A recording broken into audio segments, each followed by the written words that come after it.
भूस भरवा दूं, तू कहे तो कोड़े पिटवा के मरवा दूं। आज की महिला होती तो क्या कहती, सच में तुम हमें कितना प्यार करते हो। वो कहती बस करो, मैं अदब से चुप हूं गुनाहगार की तरह, आपकी जुबान चल रही है तलवार की तरह। वो हमारे पूज्य पुरुष हैं, जो कुछ हुआ वो अपनी किस्मत से हुआ, अपने कर्म में ऐसा था, लेकिन आप उन्हें सम्मान लाइए घर में।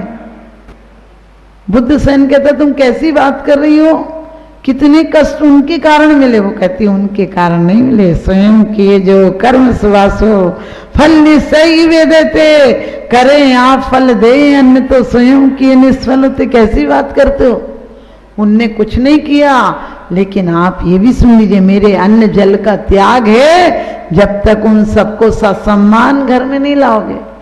पति बहाने मारता है कि कैसे लाएंगे, वो यहीं पे मजदूर का काम कर रहे हैं, लोगों को कैसे कहेंगे कि वो हमारे माता पिता और भाभी भैया हैं। लेकिन जहां औरतों की बुद्धि, पुरुषों की बुद्धि समाप्त हो जाती है, वहां औरतों की चालू हो जाती है। इसीलिए उसने मंत्राणी कहा है, वो कहती है कि आप चिंता मत करो, मैं आज अपने पूरे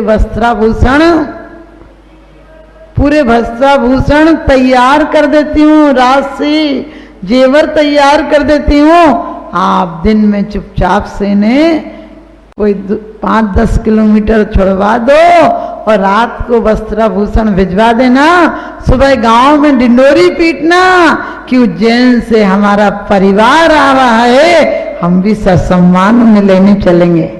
आज बताओ औरतों का दिल इतना बड़ा हो जाए, घर में कलेश होगा क्या।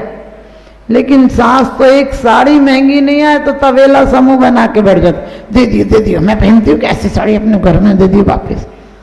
अरे यार जितना पहनना है, जो मिला आनंद से पहनो। एक जरा सी सस्ती चीज आ जाएगी, ऐसी चीज दी, इससे अच्छा तो देते ही नहीं। अरे मर जाएगी बुढ़िया, सब रखा रह जाएगा, काय को इतना कलेश करना। और मेरा बेटा कमा रहा, तेरा बेटा कमा रहा, उसका आदमी नहीं कमा रहा है। ध्यान रखना, हर विवाद का हल हो सकता सद्वाद के द्वारा। बहू सोचे कि माँ जी आपका घर है, मैं तो बाद में आई हूँ, और सास सोचे कि कल के रोज इसे ही संभालना, इससे अच्छा आज संभला दो, निर्भर होकर मर जाऊं, घर में कहाँ दंड होगा। बस एक ध्यान रखना, यदि जीवन सुखी चाहते हो, बहू के मायके की बुराई कभी मत करना। जीवन सफल हो जाएगा जब बहू के पियर वाले आए, उस दिन खूब बहू की तारीफ करो, 2-4 काम करो, उसके रिश्तेदारों को प्यार से खाना खिलाओ, तुम्हारा बुढ़ापा सुधर जाएगा। लेकिन हम आगम पढ़ लेते हैं, जीवन में कोई परिवर्तन नहीं आता है। सीता जी को धोखे से, लोग कहते हैं रामचंद्र जी मर्यादा पुरुष थे, हमने कही सीता की मर्यादा देखो, क्या मर्यादा थी। आपत्ति काल परखिए चारी, धीरज धर्म मित और नारी। जब राम वन को जाने लगे तो दशरथ ने कहा था, बेटा तुम वन को मत जाओ, तुम क्यों जा रही हो, तुम भवनों में रहने वाली जंगल की खाक कैसे छानोगी। जनक को क्या जवाब दूंगा, मैं वचन देकर आया था कि तुम्हारी लाडली को पलक पावड़े रखूंगा, कभी धूप नहीं लगने दूंगा, क्या मुंह से जवाब दूंगा। यदि बेटा तेरा राम के बिना मन नहीं लगता तो तू मायके भेज दूंगा ससम्मान। वो कहती है मैं कायर पत्नी नहीं हूं, कांटों के पथ पर पति के आगे कांटा चुनना जानती हूँ और सुख में परछाई की तरह पीछे चलना जानती हूँ। उस ऐसी सीता को जो 16 दिन तक अनाज नहीं लिया राम के लिए, जो राम राम रटती रही, एक धोबी के कहने से तीर्थ यात्रा के बहाने छुड़वा दिया। लेकिन औरत का धैर्य धर्म और धीरजता देखो। वो कहती मेरे पति देव से निवेदन करना, लोकावाद के भय से मुझे छोड़ दिया, धर्म को मत छोड़ देना। आप यही पद्म पुराण पढ़ा, आप लोगों ने कुछ पढ़ा है तो समझना। जीवन में नहीं आ पाए तो कोई मतलब नहीं, यदि उपयोग नहीं कर पाए ज्ञान वृथा ही जाएगा, और लाद पुस्तकें गदा पीठ पर क्या ज्ञानी कहलाएगा। दिमाग पर भी लदाई हुआ है ज्ञान, हमने इतना पढ़ लिया, इतना पढ़ लिया, इतने उपास कर लिए, कोई उपास नहीं कर पाता। कोई बात नहीं, ये मत कहो 16 उपास होंगे, 16 कारण के 16 होंगे, पानी पी लिया तो गल जाएंगे। हमने कहा बर्फ का टुकड़ा है जो गल जाएंगे। बोले पाप लग जाएगा। हमने कहा पाप छूत की बीमारी है, क्या लग जाएगा? अरे परिणामों में संकलेश नहीं आना चाहिए, जितनी शक्ति है उसे नहीं छुपाना चाहिए। तो ध्यान रखना, मैंने कहा था नजर को बदलो, आज यही घर स्वर्ग हो जाएगा। चिंताएं छोड़ दो, भविष्य की चिंता करना संसार है और वर्तमान को आनंदमय करना संन्यास है। जिसकी श्वासें समाप्त हो जाएं और इच्छाएं शेष रह जाएं वह संसारी, और जिसकी इच्छाएं समाप्त हो जाएं और श्वासें शेष रह जाएं वही सन्यासी।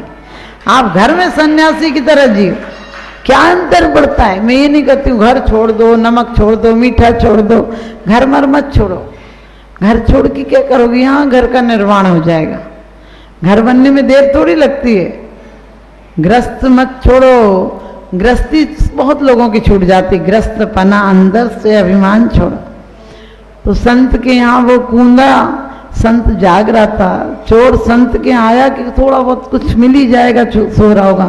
संत तो जाग रहा था। संत ने कहा आओ, तो घबरा गया, जाग रहा है। तो संत ने हट्टा कट्टा था, दौड़ के हाथ पकड़ा और कहने लगा इतनी रात को आए हो, क्यों भाग रहे हो ऐसे? उसने कहा नहीं नहीं मैं तो आया था। बोले अरे तुम कोई काम से आए होगे, मुझे पता इतनी दूर गांव से बाहर आए हो, बिना काम के तो कोई आता नहीं। तो तुम बैठो, ठंडी के दिन है, ठंडी की रातें हैं, थोड़ा सा दूध रखा है, बोरसी में रखा है, गर्म है, तुम पी के जाओ। उसको दूध दिया। अब वो तो घबरा गया कि ये मुझे दूध और पिला रहा है। कहने लगे ठंडा है, ठंडी के दिन है। अपना कंबल उड़ा दिया चोर को और बोला बैठो। चोर बोला हमें जाना है। तो कहने लगा आज तुमने हमें सम्राट बना दिया, आज तुमने आकर हमको अमीर बना दिया, क्योंकि चोर तो अमीरों के घर जाते हैं, हम फकीरों के यहाँ तो कभी कोई आता नहीं। आज तुमने इतना सम्मान दिला दिया, लेकिन मुझे दुख हो रहा है कि तुम आए और हम तुमको कुछ दे नहीं सके। क्यों? कभी आओ, आगे से आओ तो बता के आया कर, तुम थोड़ी ज्यादा भीख मांगे ताकि तुम्हारे कुछ काम के लायक इकट्ठा कर सकें। अब उसे तो चक्कर आने लगे चोर को। कहने लगे भैया इतने चोरों के यहाँ गया था, कभी कोई ने ऐसा खातिरदारी नहीं की। कंबल उड़ा रहा है, दूध पिला रहा है और कह रहा है बता के आना चाहिए, ऐसी बेइज्जती होती है हमारी, तुम कितनी दूर रात को आए हो, कुछ लेके जाना चाहिए। वो तो जाने लगा। उसने कहा बैठ जा, 2 मिनट तो बैठ, ढूंढ के देता हूँ। उस पर 100 रुपये पड़े थे, उसने 100 रुपये दिए चोर को। कहने लगा ले वो इतनी दूर आए तो कम से कम कुछ तो लेके जाओ, आगे से बता के आना, तो मैं 500-700 रुपये इकट्ठे करके रखूंगा। वो तुरंत भागने लगा। कहने लगा पागल, पैसे तो कल खत्म हो जाएंगे, कम से कम धन्यवाद तो देता जा, धन्यवाद जीवन भर काम आएगा। उसने कहा धन्यवाद। तो फिर संत बोला कि देख यदि हो सके तो मुझे 10 रुपया दे जा, किसी को सुबह जरूरी है देना है, उससे बोल रखा है। उसने 10 रुपये दिए और जाने लगा। कहने लगा भैया अगली बार आओ तो बता के आना। दरवाजे तक भेजने और गया, अपना कंबल भी दे दिया। कोई 6 महीने बाद चोर किसी बड़ी चोरी में पकड़ा गया और उस फकीर के दर्शन करने लोग आते थे, कंबल पहचानते थे। लोगों ने कहा देखो ये इतना बड़ा चोर है कि उसके यहाँ भी इसे कंबल चुरा लाया, हम लोग पहचानते हैं उसी के कंबल है। अब चोर को भी पता था कंबल तो उसी का है, लेकिन डर भी था कि उसने कह दिया कि चोर है तो आज तो फांसी लग जाएगी। राजा ने उसको बुलाया और कहने लगा ये तुम्हारे घर गया था? कहने लगे हाँ। कहने लगे कि ये चोर है? कहने लगे चोर कहाँ से चोर? चोर होता तो कोठियां बना के नहीं बैठा होता, चोर होता तो संसद में नहीं पहुंच जाता। अरे अमीर लोग तो कोठियां बनाकर, हमारी सरकार क्या सिखाती है? यही तो सिखाती है। सिगरेट आदि पर कम से कम 10 लाख पेड़ कट जाते हैं, उन्हें नहीं पकड़ते हैं। कोई रोटी के लिए 2 लकड़ी बेचारे जंगल से काट ले तो हथकड़ी डाल देते हैं। हमारी सरकार चोरी सिखाती है। ये होता तो कहीं चोरी कर रहा होता, बढ़िया चोर होता तो आज कहीं कोठियां बना के, भी बहुत साहूकार आदमी है। कहने लगे तुम्हारे घर से कंबल नहीं लाया? बोले नहीं, ये तो हमने इसको भेंट किया था, बदले में ये हमको 10 रुपये दक्षिणा देकर आया था, और मैं जब से ढूंढ रहा हूँ कि इसे वापिस कर दूं तो आज आपकी कृपा से मिल गया, वरना मिल ही नहीं रहा था। इतना साहूकार है कि 10 रुपये देकर आया था फिर लेने नहीं आया। तो राजा ने कहा मतलब? बोले मतलब तो जो लोग गरीबों की मजबूरियां नहीं पहचानते उन्हें सजा दी जानी चाहिए। हम साम्यवाद की बात करते हैं, एक तरह अमीरों के पास अरबों रुपए हैं, एक बार गरीबों के लिए, कोई भूख के लिए तड़प रहा है। ये समाजवाद है क्या? ध्यान रखना। और संत ने कहा कि इतना बड़ा संत आदमी है, इसको क्यों फांसी पे चढ़ा रहे हो? और वो राजा ने उसे मुक्त कर दिया। उसने कहा आज से मैं भी तुम जैसा सन्यासी हो गया। धन्य तुम्हारी नजर कि चोर भी तुम्हें साहूकार नजर आता है। हम भी ऐसी ही समीचीन नजर आए कि किसी की बुराइयां, सोचो यदि किसी ने गाली दे दी, बुराई कर दी, ये उसकी हेडेक, बेचारा तकलीफ में है, जलन में है, अशुभ कर्म का उदय है, जो इतना आकुलित है। हमसे हो सके तो हम दो बात कह के उसके दिल को ठंडक देंगे, अपने दिमाग को ऐसी रखेंगे। ध्यान रखना, आप सब अपने जीवन में सबको हरा भरा रहने दो, ये जीवन का सार है। और दो शब्दों में जीत है भैया, दो शब्दों में हार है। क्रोध और घृणा में हार है और प्रेम और दया में जीत है। सब पर दया करो, ये धर्म की शुरुआत है। आप सब अपने जीवन में आनंद में जिए। कल क्या होगा, कितना छोड़ जाओगे, जितना छोड़ोगे, जितना जोड़ोगे उतना ही छोड़ोगे। इसलिए अपनी तरफ से गरीबों के लिए, संतों के लिए, हमसे सब लोग कहते हैं आप माता जी संतशाला बनाओ। हमने कहा संतशाला नहीं बनाएंगे। संतशाला बनाएंगे तो एक कोठरी में कैद होकर रह जाएंगे, एक मंदिर बनाएंगे तो उसी के इर्द गिर्द घूमते रह जाएंगे। सारे मंदिर हमारे हैं और पूरी दुनिया संत है। हमारा दिल इतना बड़ा बनाएंगे।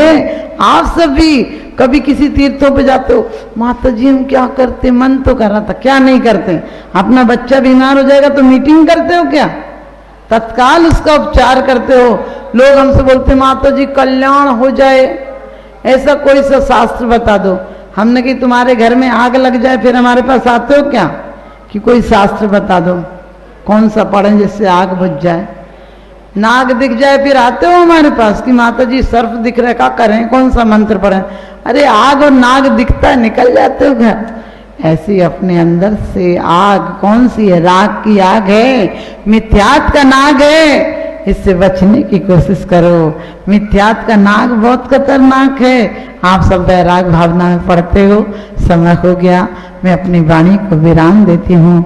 समझदारों के लिए इशारा काफी है। आज से स्वर्ग में जिएंगे। हमारी वाणी से हम घर में भी चिल्लाते ही चीखते ही रहते हैं। अरे क्यों चीखते हो? कहते तुम्हारी शान घट गई होती कि रुतबा घट गया होता। जो गुस्से में कहा तुमने वही हंसकर कहा होता। हम बड़े बुजुर्गों के लिए ऐसे बोलते हैं, खाना बन गया, कह के आओ दादी से, खाना खा लेंगे। अरे वो प्यार से भी कह सकते, दादी जी आप खाना खा लीजिए।